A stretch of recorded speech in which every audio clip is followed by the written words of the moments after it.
सोचने से नहीं लेकिन कुछ करने से हालात ज़रूर बदल जाते हैं।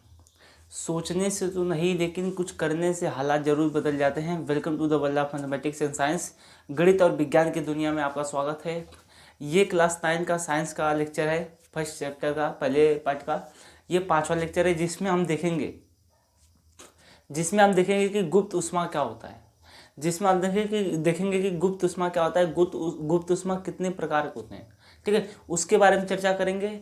और हम देखेंगे कि वाष्प दाब क्या होता है, और कुछ डिस्कस कर लेंगे कि वायुमंडलीय दाब क्या होता है, ठीक है। और कुछ अच्छे क्वेश्चन देख लेंगे, प्रश्न देख लेंगे, जिससे हमारे जो दिमाग में जो डाउट होंगे वो क्लियर हो जाएगा, वो चीज़ें क्लियर हो जाएंगी। तो इसमें हम देखेंगे कि गुप्त ऊष्मा होता क्या है।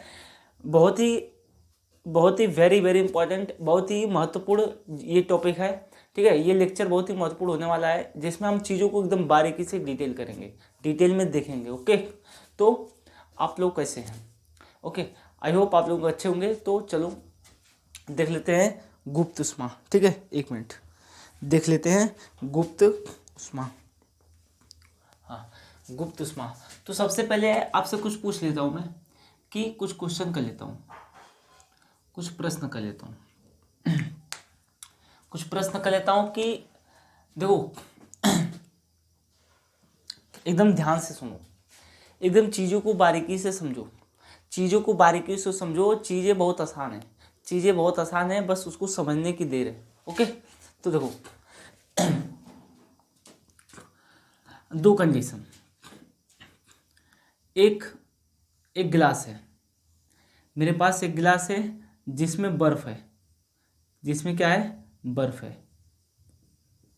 आइस है, आइस क्या है, आइस है।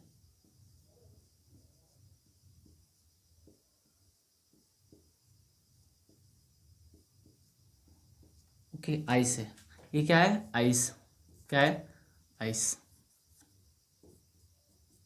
बर्फ क्या है, बर्फ है, ठीक है, बर्फ है। ओके जी,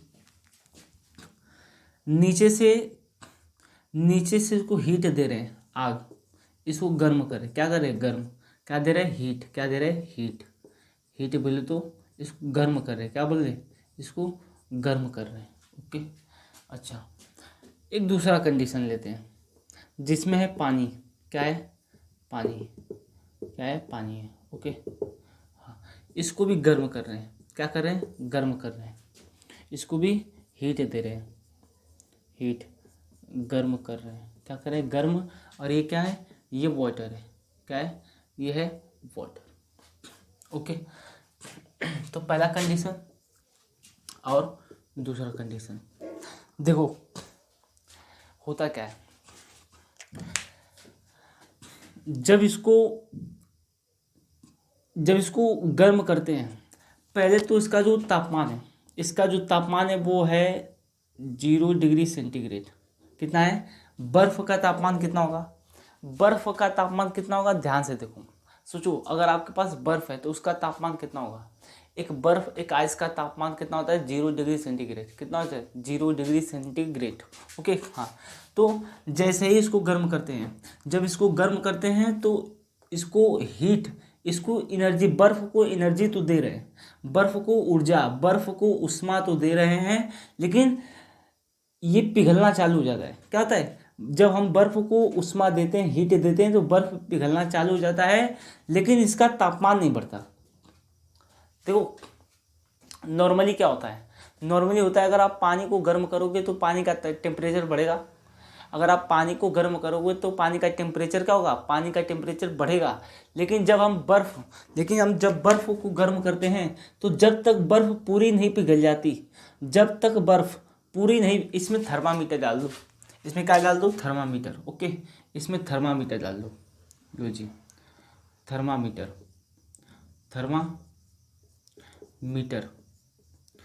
तो इसका जो पाठ्यांक है ना, वो दिखाएगा आपको 0 डिग्री सेल्सियस। कितना दिखाएगा, 0 डिग्री सेंटीग्रेड। जब आप इसको उष्मा दे रहे हो, फिर भी इसका जो पाठ्यांक है वो नहीं बढ़ रहा है। जो थर्मामीटर है वो हमेशा कितना दिखाएगा, थर्मामीटर दिखाएगा 0 डिग्री सेल्सियस। आप इसको तापमान देते जाओ, देते जाओ, फिर भी इसका तापमान नहीं बढ़ेगा। वो कितना दिखाएगा? 0 डिग्री सेल्सियस, 0 डिग्री सेल्सियस ही दिखाएगा, 0 डिग्री सेंटीग्रेड ही दिखाएगा, जब तक ये बर्फ पूरी तरह पिघल नहीं जाता है। जब तक ये बर्फ पूरी तरह नहीं पिघल जाए तब तक इसका टेम्परेचर कितना दिखाएगा? 0 डिग्री सेंटीग्रेड। तब तक इसका टेम्परेचर 0 डिग्री, तब तक इसका तापमान 0 डिग्री सेंटीग्रेड ही दिखाएगा। उसका तापमान नहीं बढ़ेगा जब तक बर्फ पूरी तरह नहीं पिघल जाए। ओके, अब दूसरा कंडीशन देखते हैं। देखो, पानी था, इसको गर्म करना चालू कर दिया, तो ये गर्म होते जाएगा। पहले 25 था, फिर 30 होगा, फिर 40 होगा, और गर्म करूँगा 50 होगा, और गर्म करूँगा 60 होगा, और गर्म करूँगा 70 होगा, और गर्म करूँगा 80 होगा, और गर्म करूँगा 90 होगा, और हीट दूंगा तो 100 डिग्री होगा। कितना डिग्री होगा? 100 डिग्री सेंटीग्रेड। कितना होगा इसमें? ये थर्मामीटर लगा दिया तो ये दिखा रहा है, ये क्या है? थर्मामीटर। तो ये कितना दिखाएगा? ये दिखाएगा 100 डिग्री सेंटीग्रेड। अब पानी क्या होगा? पानी उबलना चालू हो जाएगा और पानी भाप बनना चालू हो जाएगा। 100 डिग्री सेल्सियस पर, 100 डिग्री सेंटीग्रेड पर पानी उबलना चालू हो गया, पानी भाप बदलना चालू होगा। पानी जो है वो भाप में बदलना, उसका भाप में चेंज होना स्टार्ट हो गया। ठीक है, लेकिन अब जब आप इसको और उष्मा दोगे, जब आप इस पानी को और उष्मा दोगे तो ये 100 डिग्री सेंटीग्रेड से ज़्यादा नहीं होगा, ये 100 डिग्री सेल्सियस से अधिक बढ़ेगा ही नहीं। आप उसको जितना भी चाहे जितना उष्मा दो, अगर आपके पास शुद्ध पानी, आप उसको एक गैस पे रखो, गैस जो घर में गैस चूल्हा होता है ना, उस पर रखो और उसको उबालना चालू करो। तो जब आप टेम्परेचर बढ़ाओगे तो आप उसका तापमान बढ़ाओगे तो तापमान बढ़ते जाता है। लेकिन जैसे ही 100 डिग्री सेल्सियस पे पहुंचता है, जैसे ही 100 डिग्री सेंटीग्रेड पे पहुंचता है, उसका तापमान उसके बाद नहीं बढ़ेगा। आप उसको चाहे जितना उष्मा दे दो, उसका तापमान उस 100 डिग्री सेल्सियस पर ही रुक जाएगा। और वो क्या होगा? अब वो भाप में परिवर्तन होना चालू हो जाएगा। और यहाँ क्या हो रहा था? ये आप इसको उष्मा दोगे तो ये 0 डिग्री ही रहेगा, लेकिन होगा क्या? ये जो बर्फ होगा वो पिघलना चालू हो जाएगा। बर्फ क्या होगा? पिघलना चालू हो जाएगा। तो मेरा प्रश्न ये है कि जब आप बर्फ वाले कंडीशन में आप इसको उष्मा दे रहे थे, वो उष्मा कहाँ गई? इसका तो देखो, ये जो बर्फ पिघल रहा है, जब पानी पिघल रहा है, उसका तापमान नहीं बढ़ रहा है। और यहाँ पे 100 डिग्री सेल्सियस के बाद, 100 डिग्री सेंटीग्रेड के बाद जब पानी को अब और उष्मा दे रहे हो, इसका टेम्परेचर और बढ़ा रहे हो, लेकिन इसका टेम्परेचर नहीं बढ़ेगा। इसको उष्मा और दो और अधिक गर्म करो, फिर भी ये 100 डिग्री सेंटीग्रेड ही रहेगा। तो मैं ये पूछना चाह रहा हूँ कि इसको जो आप उष्मा दे रहे हो, तो वो उष्मा कहाँ जा रही है? वो उष्मा गई कहाँ? जब आपने 100 डिग्री सेंटीग्रेड के बाद जो उष्मा दी, तो पानी का तापमान नहीं बढ़ रहा है, तो जो आप उष्मा दे रहे हो वो जा कहाँ रही है? ये क्वेश्चन है। ठीक है, तो क्वेश्चन ये था कि अवस्था परिवर्तन के दौरान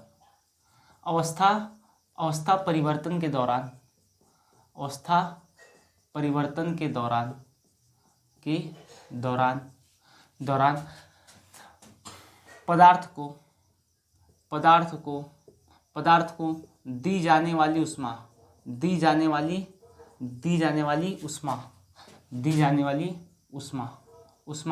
कहाँ जाती है?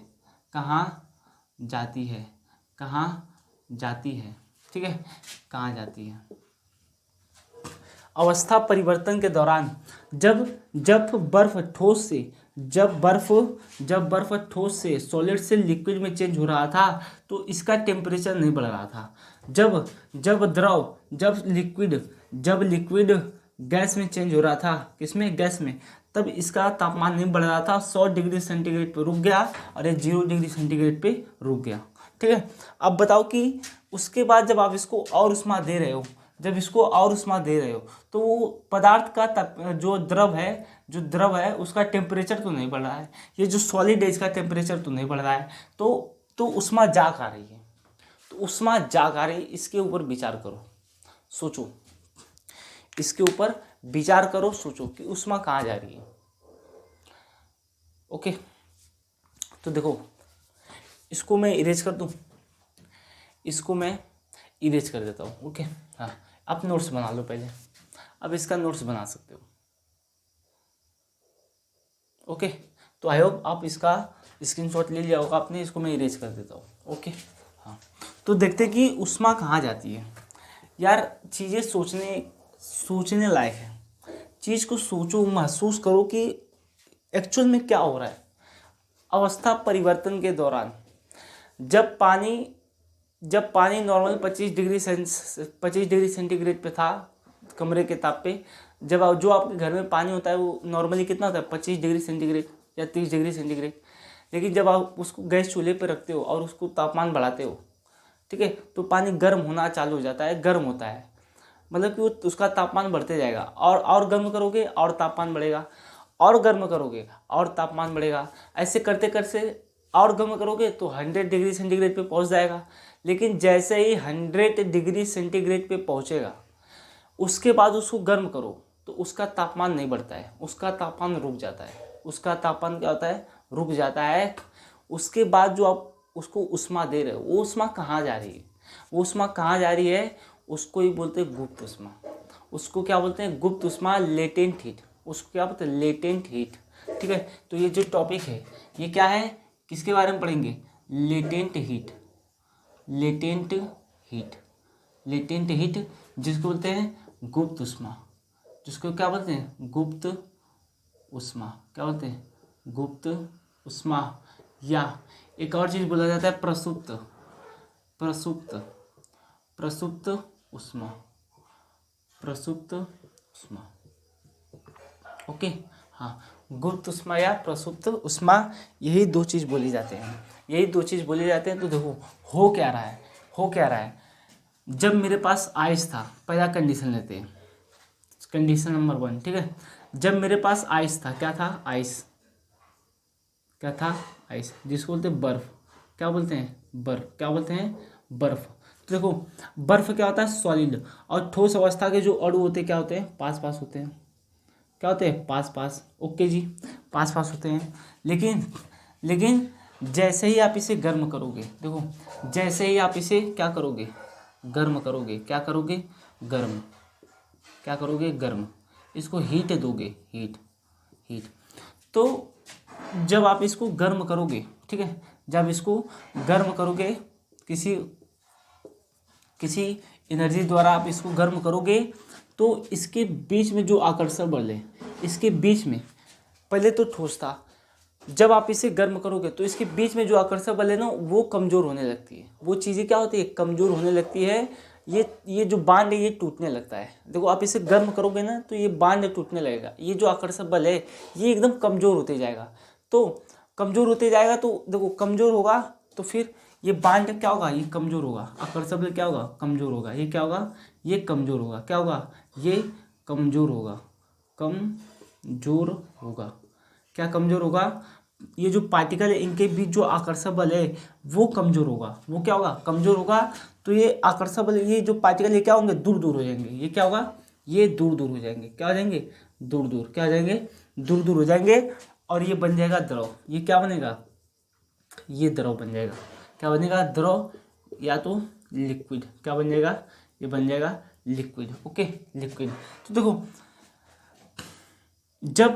जब आप एक आइस को, अब देखो आंसर सुनो, आंसर बोले तो जो इसका हल है वो सुनो।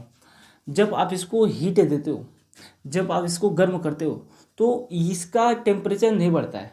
पता है क्यों, क्यों, ध्यान से सुनो। इसका टेम्परेचर, बर्फ को आप गर्म करते हो तो उसका टेम्परेचर नहीं बढ़ता है। क्यों, क्योंकि जो ऊर्जा होती है, वो ऊर्जा खत्म होती है। पता कहाँ, वो ऊर्जा खत्म होती है, बर्फ के जो पार्टिकल है, जो बर्फ सॉलिड था उनके जो पार्टिकल थे उनके बीच आकर्षण बल बहुत अधिक था।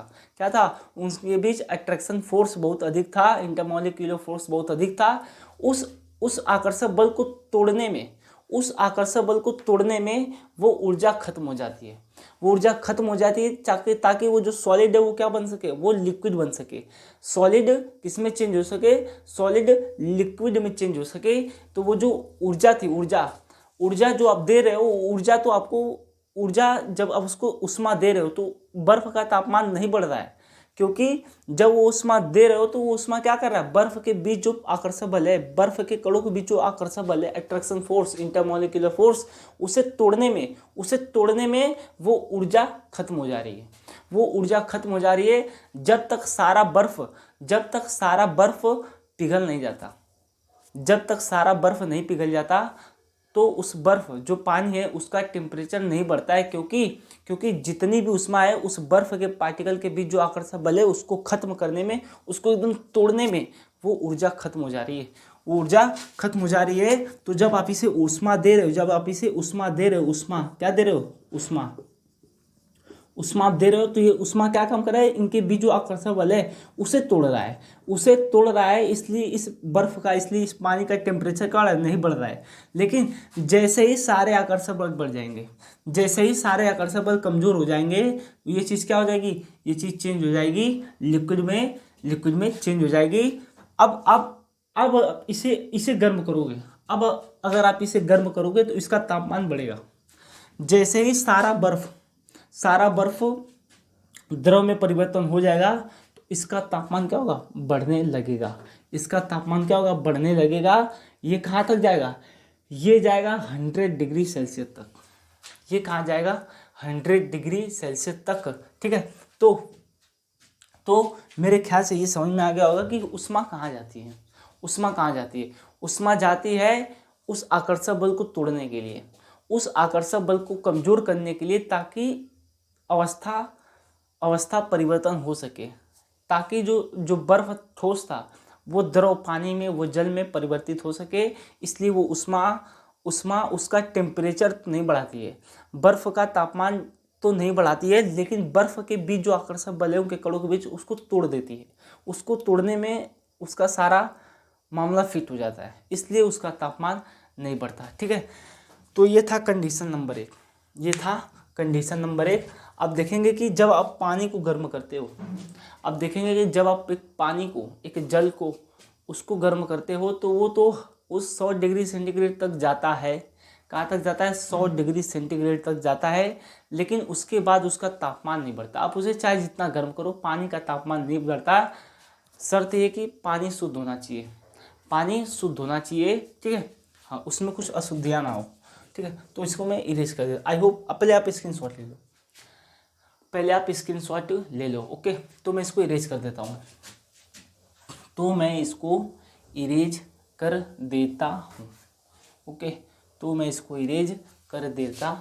ओके, हाँ, अब देखेंगे कि हाँ, दूसरा कंडीशन देखेंगे हम कि एक पानी अपने पास लिक्विड है, लिक्विड, और लिक्विड के जो द्रव के पार्टिकल होते हैं थोड़ा दूर दूर होते हैं। क्या होते हैं, थोड़ा दूर दूर होते हैं। कहाँ होते हैं, दूर दूर। ओके, हाँ, ये क्या है, ये लिक्विड है। ये क्या है, ये है लिक्विड, ये है द्रव। क्या है, ये है द्रव। ओके, अब जैसे ही आप इसे गर्म करोगे, अगर आप जैसे ही इसे उष्मा दोगे, क्या दोगे, उष्मा। जैसे ही आप इसे उष्मा दोगे, हीट।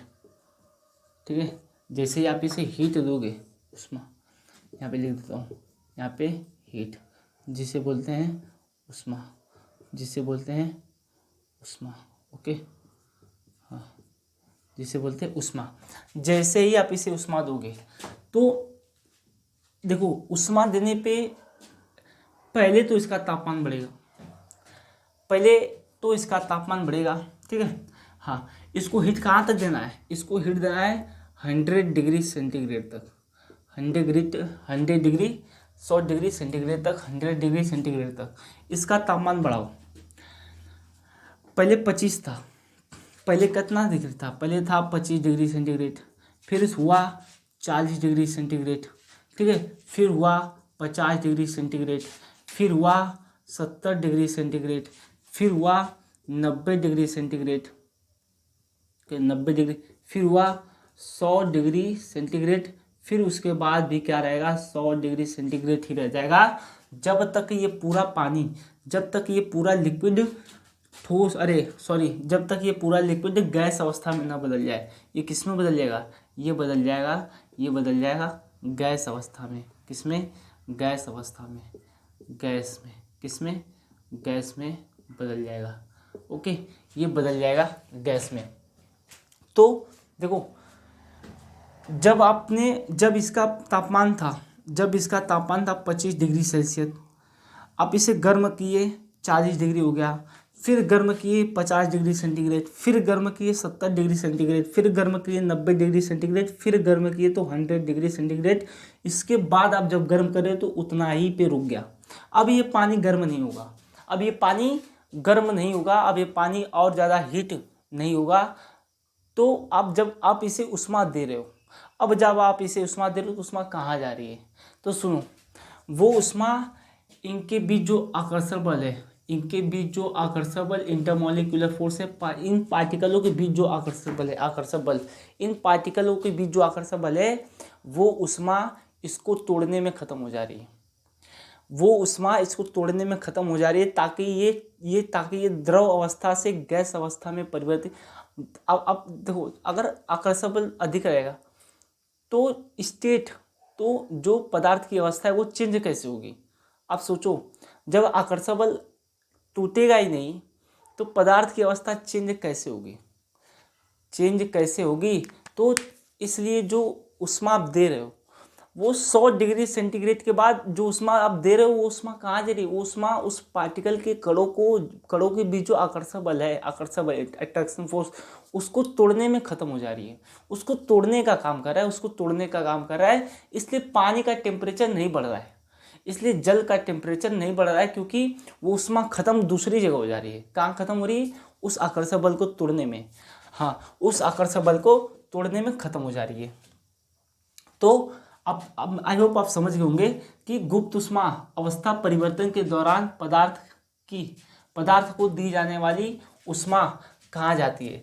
तो भाई साहब, पदार्थ को दी जाने वाली उष्मा उन पदार्थ के कणों के बीच जो आकर्षण बल है उसे तोड़ने में खत्म हो जाती है, ताकि वो जो पदार्थ है वो उसकी अवस्था चेंज हो सके।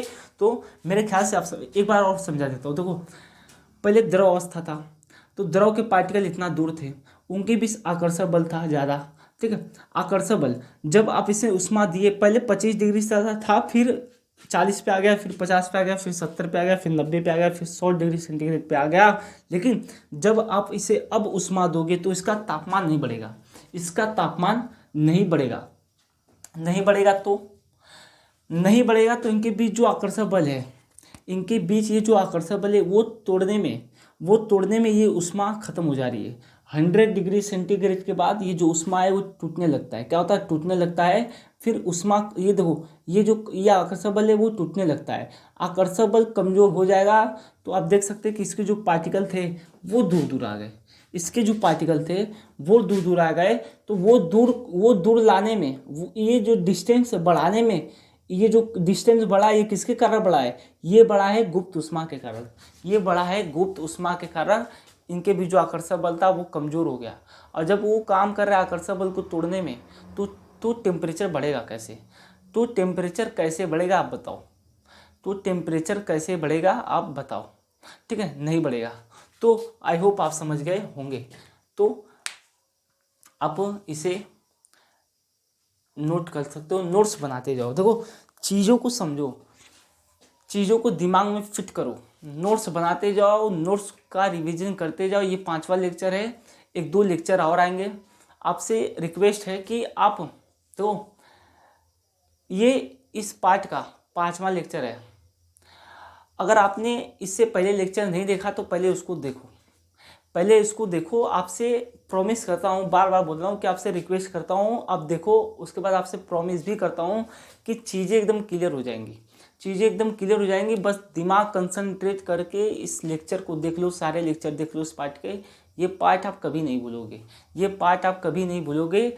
हर परिभाषा आपको बता रहा हूँ, चीज़ें आपको एनालाइज करवा रहा हूँ, आपको महसूस करवा रहा हूँ, आपको फील करवा रहा हूँ। ठीक है, तो चीज़ों को समझो। ठीक है, हर लेक्चर को देखो, मेहनत करोगे तभी कामयाबी मिलती है। ठीक है, तो इसको मैं इरेज कर दे रहा हूँ। इसको मैं इरेज कर दे रहा हूँ, तो इसका आंसर लिख लेते हैं, इसका आंसर लिख लेते हैं। देखो ये क्या बोला है कि अवस्था परिवर्तन के दौरान, अवस्था परिवर्तन के दौरान पदार्थ को दी जाने वाली ऊष्मा कहाँ जाती है, तो आंसर लिख लो। ये very important, very very very very important, जो बहुत ही महत्वपूर्ण प्रश्न है। अब इसको अपने नोट्स में नोट कर लेना, ठीक है। तो पदार्थ को, और यहाँ पे लिखते हैं अवस्था परिवर्तन के दौरान, अवस्था परिवर्तन, अवस्था परिवर्तन, अवस्था परिवर्तन के दौरान, अवस्था परिवर्तन के दौरान पदार्थ को दी जाने वाली ऊष्मा, पदार्थ को दी जाने वाली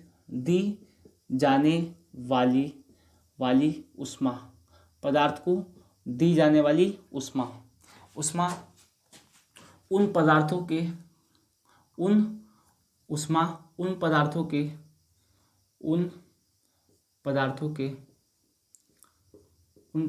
के, कणों के बीच, उन पदार्थों के कणों के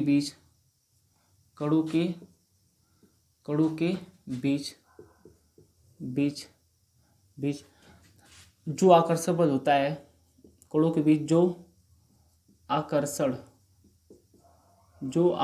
बल होता है,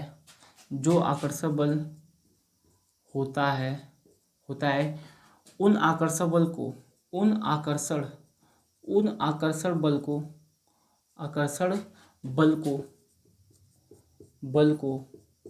को कमजोर करने में, किसमें, कमजोर करने में वह ऊष्मा जो पदार्थ को दी जाती है, जो पदार्थ को दी जाती है, कमजोर करने में जो पदार्थ दी जाती है, खत्म हो जाती है, समाप्त हो जाती है, समाप्त हो जाती है। तो देखो एक बार फिर से देख लेते हैं। पहले इस चीज को देखो, लिख क्या रहा हूँ, बोल क्या रहा हूँ, समझा क्या रहा हूँ, उसको समझो, ठीक है।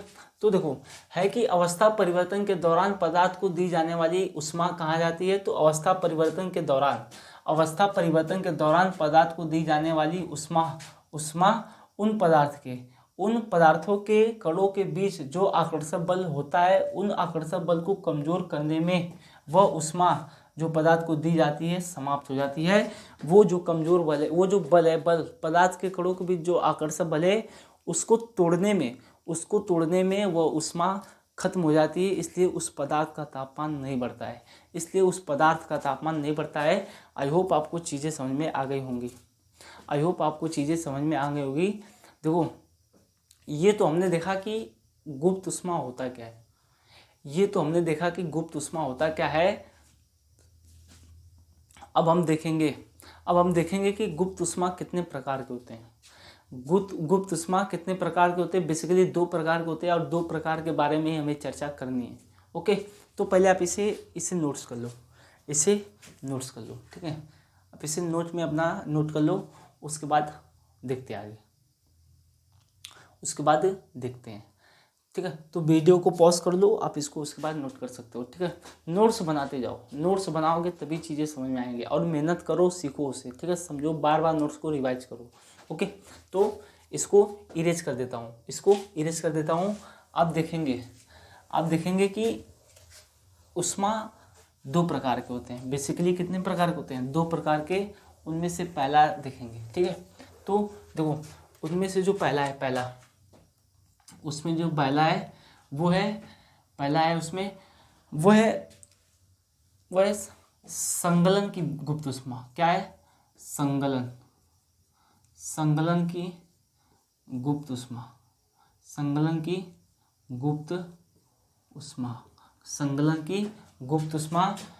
Latent heat of fusion, latent heat of fusion, संगलन की गुप्त ऊष्मा।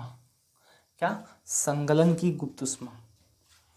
संगलन आपको बता चुका हूँ क्या होता है। संगलन मतलब होता है कि ठोस अवस्था से द्रव अवस्था में बदलने की प्रक्रिया को संगलन कहते हैं। किसी पदार्थ के ठोस अवस्था से द्रव अवस्था में बदलने की क्रिया को संगलन कहते हैं। इससे पहले के लेक्चर में बता चुका हूँ। इस लेक्चर में हम तो कुछ और डिस्कस करेंगे कि गुप्त ऊष्मा क्या होता है, किसका, संगलन की। तो देखो चीज़ें तो बता दी, गुप्त ऊष्मा होता क्या है, तो जाहिर सी बात है कि बस उसकी थोड़ा परिभाषा देख लेते हैं। तो संगलन मतलब कि ठोस रहेगा और वो किस में बदलेगा, वो बदलेगा द्रव में। तो जो ठोस से द्रव में बदलते वक्त जो ऊष्मा दी जाती है वो जो बढ़ता नहीं है, जैसे बर्फ को जब आप पिघलाते हो तो 0 डिग्री सेल्सियस पे ही होता है, उससे कम होता नहीं। जैसे 0 से 1, 2, 3, 4 डिग्री सेल्सियस नहीं जाता है। क्यों? क्योंकि उसको तापमान जब आप देते हो, जब आप बर्फ को हीट देते हो, ऊष्मा देते हो, तो वो क्या करता है, उनके बीच आकर्षण बल को तोड़ने में समाप्त हो जाता है।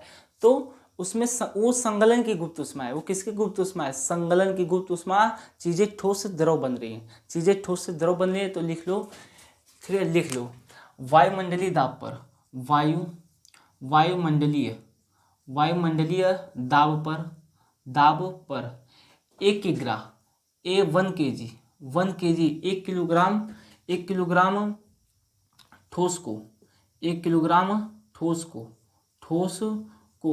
ठोस को द्रव अवस्था में, ठोस को उसके गलनांक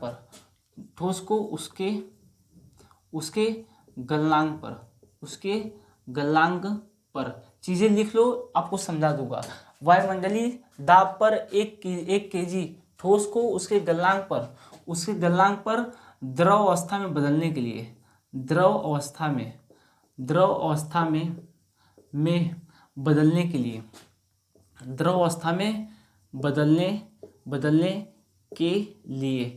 बदलने के लिए जितनी ऊष्मा की आवश्यकता होती है, जितनी ऊष्मा की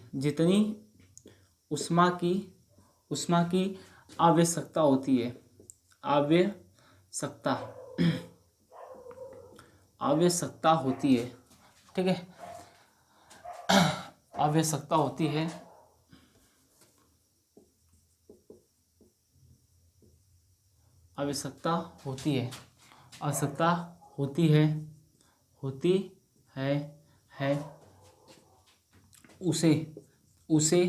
उसे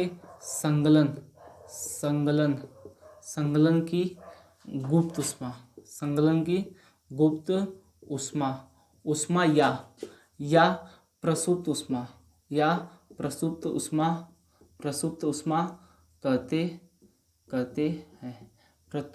ऊष्मा कहते हैं।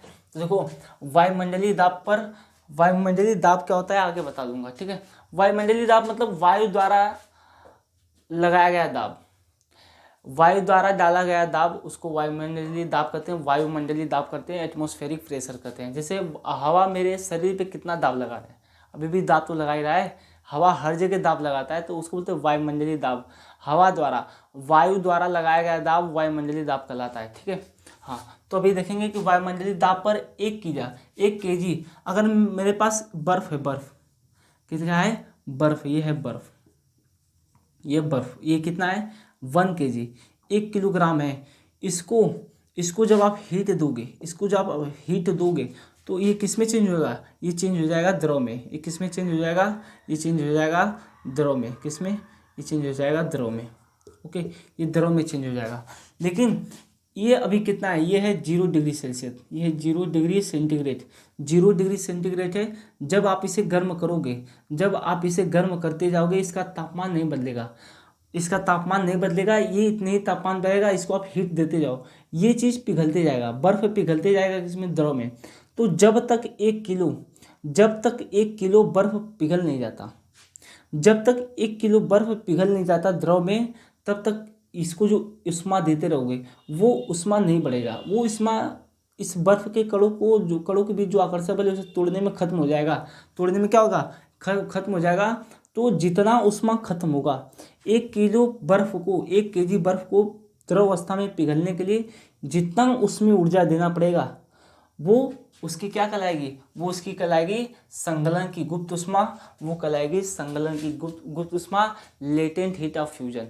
लेटेंट हीट ऑफ फ्यूजन उसको कहते हैं। ठीक है, तो मेरे ख्याल से आप समझ गए होंगे, ठीक है। तो इसको नोट कर लो आप, इसको आप पहले नोट कर लो। ठीक है, एक होता है वाष्पीकरण की गुप्त ऊष्मा, ठीक है। इसको आई होप आप नोट कर लेंगे, इसको मैं रेज कर देता हूँ। ठीक, एक होता है वाष्पीकरण की गुप्त ऊष्मा।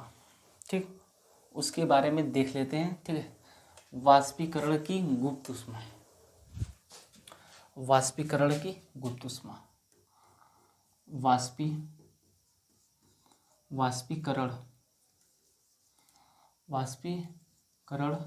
की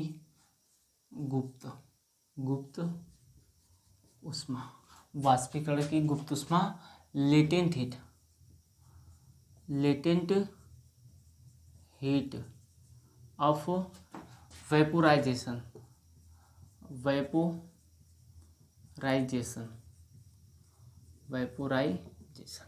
वाष्पीकरण की गुप्त ऊष्मा। ये क्या होता है वाष्पीकरण की गुप्त ऊष्मा? तो देखो, संगलन की गुप्त ऊष्मा में क्या हो रहा था, चीजें ठोस से द्रव बदल रही थी। इसमें क्या होगा, इसमें होगा क्वथनांक का काम। इसमें होगा ये कि चीजें द्रव से गैस में जाएंगी। उसमें क्या हो रहा था, संगलन में ठोस से द्रव, अब इसमें द्रव से गैस चीजें वही हैं। तो पहले लिख लेते हैं वायुमंडलीय दाब पर। ठीक है, वायुमंडलीय दाब पर 1 केजी 1 केजी द्रव को 1 केजी द्रव को, ठीक है, द्रव को उसके क्वथनांक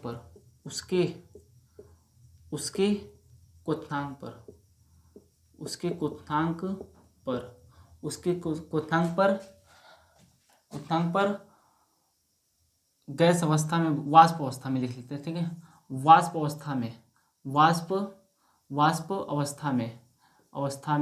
अवस्था में बदलने के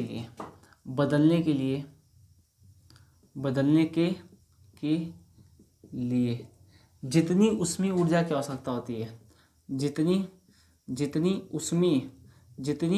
ऊष्मीय ऊर्जा की आवश्यकता होती है, क्या होती है, आवश्यकता होती है, उसे क्या कहते हैं, उसे वाष्पीकरण की गुप्त ऊष्मा या प्रसुप्त ऊष्मा कहते हैं। गुप्त ऊष्मा या प्रसुप्त ऊष्मा कहते हैं। क्या कहते हैं, गुप्त ऊष्मा या प्रसुप्त ऊष्मा कहते हैं। देखो, चीजें समझते हैं। लिखा क्या है, वायुमंडलीय दाब पर 1 केजी द्रव को 1 किलोग्राम पानी हो, कितना हो, 1 किलोग्राम पानी। ये पानी ले लेता हूँ, वाटर। ठीक है, यह पानी, ये कितना है, यह 1 केजी, कितना है, 1 केजी, कितना है, 1 केजी। अगर आप इसी ऊष्मा दोगे तो ये 100 डिग्री सेल्सियस पे गर्म होगा। किस पे, 100 डिग्री सेल्सियस तक। ये थर्मामीटर, ये कितना जाएगा, ये जाएगा 100 डिग्री सेंटीग्रेड। ये फिर उसके बाद किस में चेंज होगा, ये चेंज होगा गैस में। किस में चेंज होगा, गैस में। लेकिन 100 डिग्री सेल्सियस के बाद बोला है नहीं, 1 केजी द्रव को उसके क्वथनांक पर, द्रव का क्वथनांक क्या होता है, द्रव का क्वथनांक होता है 100 डिग्री सेंटीग्रेड। ठीक है, जब आप इसे और हीट दोगे, तो 100 डिग्री सेंटीग्रेड के बाद इसका तापमान नहीं बढ़ेगा, लेकिन चीजें क्या होगी, चीजें वाष्प अवस्था में बदलने लगेगी। तो उष्मा कहाँ जा रहा है, उष्मा इन कणों के, इस पानी के जो बीच के जो कण हैं, पानी के जो कण हैं उनके बीच जो आकर्षण बल है उसे तोड़ने में खत्म हो जा रहा है, इसका इसलिए इसका टेम्परेचर नहीं बढ़ रहा है। तो ये जो 1 किलोग्राम, जो 1 kg वाटर है, वो जब तक पूरी वाष्प अवस्था में नहीं बदल जाए, जब तक पूरी वाष्प अवस्था में नहीं चेंज हो जाए, तो जितनी तब तक इसकी क्या होगी, टेम्परेचर नहीं बढ़ेगा। तो एक केजी द्रव को वाष्प अवस्था में बदलने के लिए जितना उष्मा देना पड़ेगा, जब तक ये सारा वाष्प नहीं बन जाता। क्या बन जाता, वाष्प, ठीक है, वेपर। यहाँ पे लिख सकते स्टीम लिख देते हैं, ठीक है, स्टीम भाप लिख देते हैं। जब तक 1 किलो द्रव भाप नहीं बन जाता, भाप बनने तक जितना उष्मा देना पड़ेगा, उसे कहते हैं वाष्पीकरण की गुप्त उष्मा, लेटेंट हीट ऑफ वेपोराइजेशन या इवेपोरेशन। ओके, मेरे ख्याल से आप समझ गए होंगे, ठीक है, ज़्यादा इसमें कुछ है नहीं था, ठीक है, फिर भी चीज़ें बहुत अच्छी हैं, सॉरी। हाँ, अब इसको नोट कर लो पहले, नोट करो, ठीक है, अब इसे नोट कर लो। आई होप आपने नोट कर लिया होगा। आप आपसे कुछ प्रश्न, आपसे कुछ क्वेश्चन पूछ लेता हूँ, ठीक है। क्वेश्चन ये है कि कुछ पहले इसको इरेज कर देता हूँ, ठीक है। कुछ क्वेश्चन है कि आप बताओ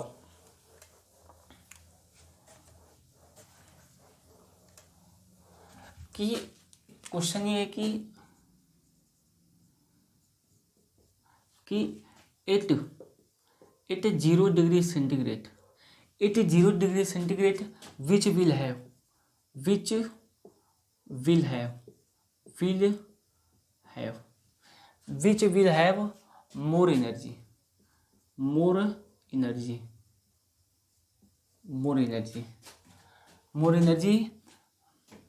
मोर एनर्जी, आइस पार्टिकल या और वाटर पार्टिकल,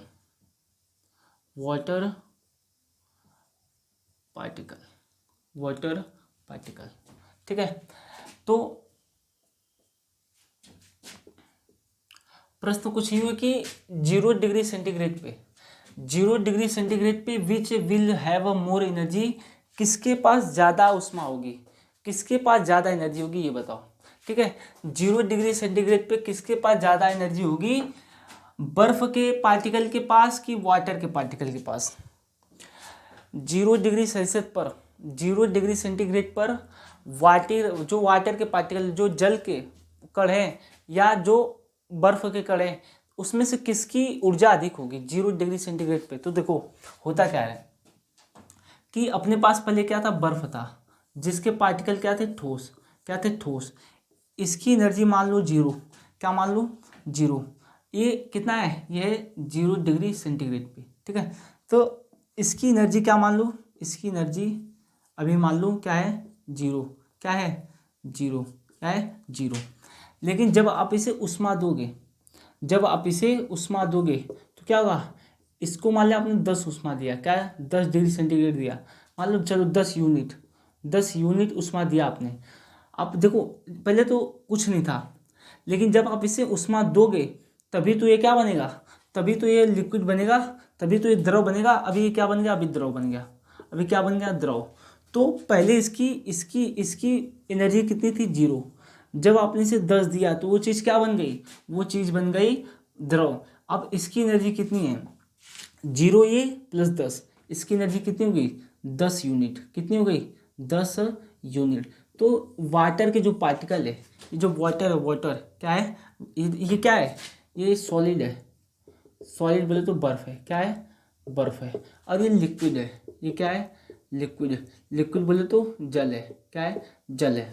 देखो पहले इसकी एनर्जी 0 थी, जब आप इसे उष्मा दोगे, जब आप इसे एनर्जी दोगे तभी तो ये इसके पार्टिकल कमज़ोर होंगे तो क्या हो गया, ये क्या बन गया, ये द्रव बन गया। द्रव बना तो द्रव का कितना है पार्टिकल, द्रव के थे 10 यूनिट, लेकिन इसका कितना था, इसका था 0। आपको जब ने 10 दिया तो ये चेंज हो गया, किस में चेंज हो गया, ये द्रव में चेंज हो गया पहले, लेकिन इसका कितना था 0, अभी कितना हो गया 10। तो जो एट 0 डिग्री सेंटीग्रेड, देखो कभी पूछे, अगर आपसे कोई पूछे कि 0 डिग्री सेल्सियस पर बर्फ के पार्टिकल की ज़्यादा एनर्जी होगी कि वाटर के पार्टिकल की, तो देखो बर्फ के जो पार्टिकल है उनकी एनर्जी कम होगी किससे, वाटर के पार्टिकल से। 0 डिग्री सेल्सियस पर जाहिर सी बात है उनकी गतिज ऊर्जा अधिक है तभी तो वो द्रव है, उनकी ऊर्जा अधिक है तभी तो वो द्रव है। अगर ऊर्जा कम हो गई तो वो द्रव से क्या बन जाएंगे, ठोस बन जाएंगे। ओके हाँ, तो इसको आप नोट कर लो, इसको आप नोट कर लो, ठीक है। अब एक और प्रश्न पूछ लेता हूँ आपसे, एक प्रश्न और पूछ लेता हूँ, ठीक है। सेम प्रश्न है, प्रश्न सेम है। आप मुझे बताओ, क्वेश्चन आपसे ये है कि आप मुझे बताओ, अपन जो है कि at 100 degree centigrade, 100 degree centigrade विच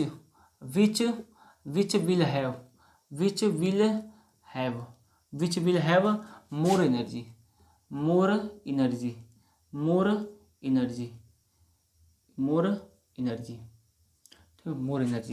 क्या अपने पास है वाटर पार्टिकल, वाटर पार्टिकल या अपने पास है steam particle, steam particle. Water मतलब जल के कण या भाप के कण, ठीक है। स्टीम मतलब होता है भाप।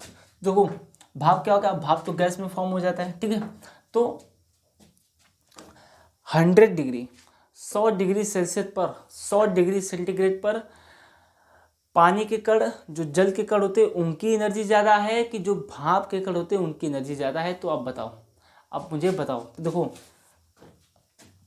तो अपने पास पहले द्रव था, क्या था, द्रव। अपने पास पहले द्रव था, ये था लिक्विड, क्या था, ये था लिक्विड, द्रव था। ओके, द्रव था। अगर मानो कि इसकी जो ऊर्जा थी, उसको मान लेता हूँ, यक्स। कितना था, यक्स, ठीक है, यक्स मान ले रहा हूँ। अब होता क्या है, जब आप इसे पहले देखो, जो पानी थी उसकी ऊर्जा कितनी थी, यक्स। लेकिन जब आपने इसको ऊर्जा दी, आपने मान लेता हूँ कि आपने 5 यूनिट ऊर्जा दी, 5 यूनिट ऊर्जा दी। 5 यूनिट जब आप इसे ऊर्जा दोगे तो ये इसके, जब आप इसे उष्मा दोगे तो इनके बीच जो आकर्षण बल होगा वो क्या होगा, कमजोर होगा। तो ये चीज़ किस में फॉर्म हो जाएगी, ये चीज़ फॉर्म हो जाएगी गैस में। किस में हो जाएगी, ये चीज़ बन जाएगी गैस। ये क्या बन गया, ये बन गया गैस। तो इसकी ऊर्जा कितनी है, इसकी ऊर्जा है यक्स प्लस 5 यूनिट, यक्स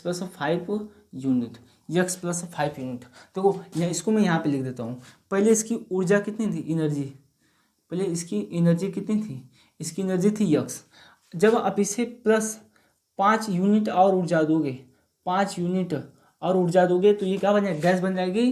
तो इसकी ऊर्जा कितनी होगी, यक्स तो होगा ही, लेकिन प्लस ये भी हो जाएगा, प्लस क्या हो जाएगा, 5। तो यक्स प्लस 5, तो किसकी एनर्जी अधिक है, इसकी गैस की एनर्जी अधिक है। गैस की जो भाप के पार्टिकल है उसकी एनर्जी अधिक है। तो 100 डिग्री सेल्सियस पर 100 डिग्री सेंटीग्रेड पर जो द्रव होता है, उससे अधिक जो ऊर्जा होती है वो किसके पास होती है, भाप के कण के पास, गैस के। इसको लिख देता हूँ भाप, स्टीम लिख देता हूँ, क्या लिख देता हूँ, स्टीम, ठीक है। तो जो भाप के कण होते हैं उनकी ऊर्जा अधिक होती है किस पे, 100 डिग्री सेल्सियस पर भाप की ऊर्जा द्रव के कणों की ऊर्जा से अधिक होती है। मेरे ख्याल से आपको चीज़ें बहुत समझ में आएंगी, बहुत आपको डिटेल में बता रहा हूँ मैं, आपको बहुत डिटेल में बता रहा हूँ, ठीक है। तो आप इसको नोट कर लो,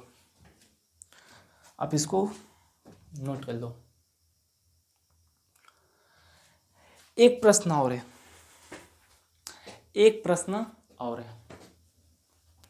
वो क्या है, देख लो। एक प्रश्न और है, तो इसको मैं इरेज कर देता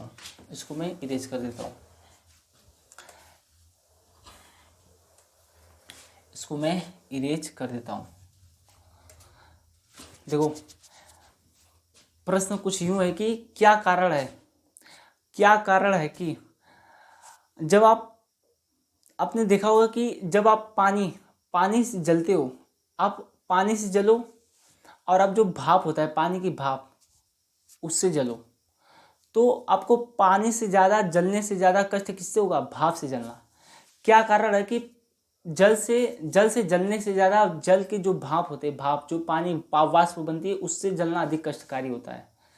ठीक है, भाप से जलना अधिक कष्टकारी होता है। किससे? जल से।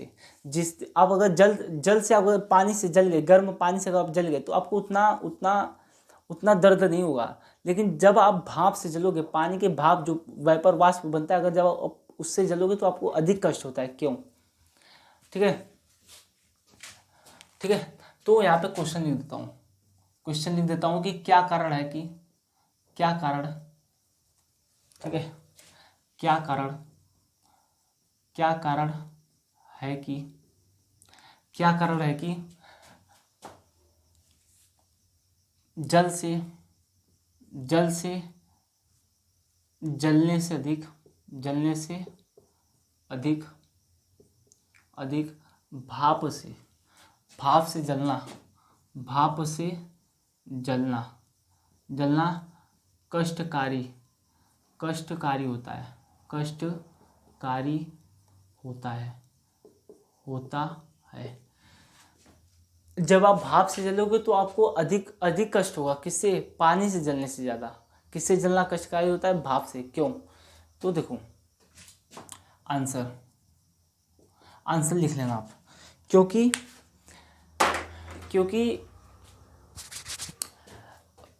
पानी के जो कण होते हैं, अभी आपको इससे पहले बताया कि जो कि पानी के जो कण होते हैं ना, उनकी ऊर्जा कम होती है। जो पानी के पार्टिकल होते हैं उनकी ऊर्जा कम होती है। किससे? भाप के पार्टिकल से। भाप में गुप्त ऊष्मा पाई जाती है।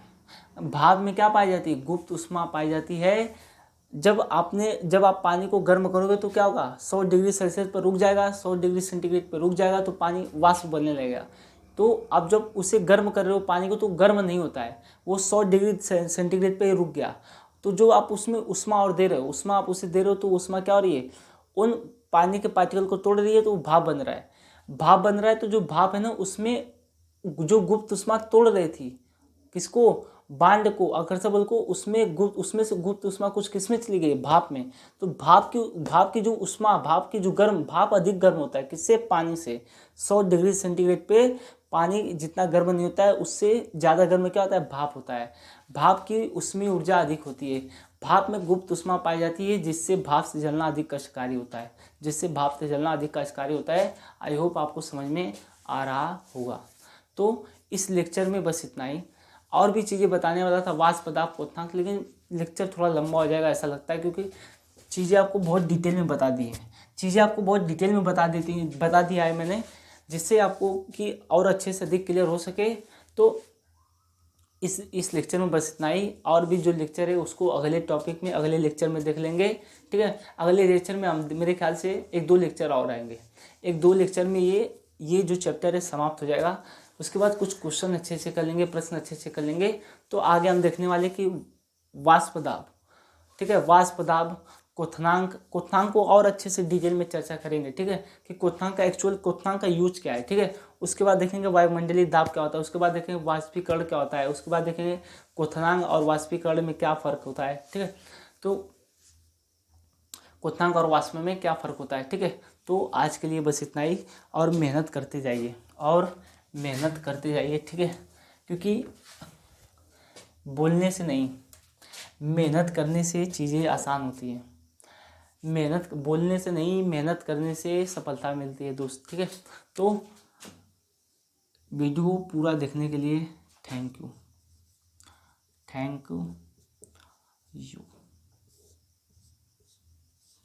ओके, तो चीज़ें पढ़ते जाओ, मेहनत करते जाओ। ठीक है, धन्यवाद।